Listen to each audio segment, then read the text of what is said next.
السلام علیکم دوستو، شازو اسٹوڈیو میں خوش آمدید۔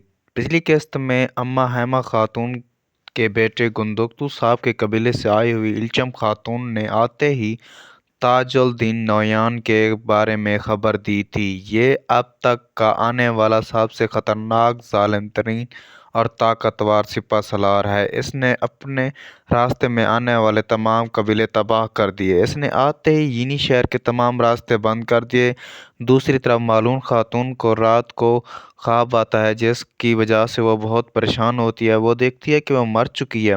یعقوب سلطان اور سعادت خاتون اپنی غداری کو چھوڑ کر عثمان اور اس کی زوجات سے معافی مانگ رہے ہوتے ہیں۔ کیا یہ دونوں زہر اگلنے والے سانپ سچ میں عثمان کی صف میں شامل ہو جائیں گے؟ کمنٹ کر کے ضرور بتائیے گا۔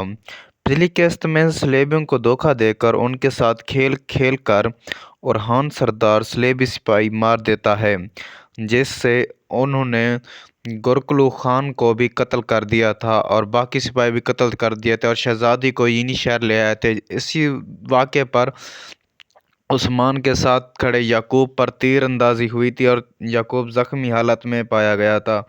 اس سے ہولوفیرا کی خالہ کو بہت غصہ آتا ہے۔ وہ غصے میں آ کر شہنشاہ کو ایک خط لکھتی ہے کہ وہ رومی فوج بھیج کر ان کا مقابلہ کریں۔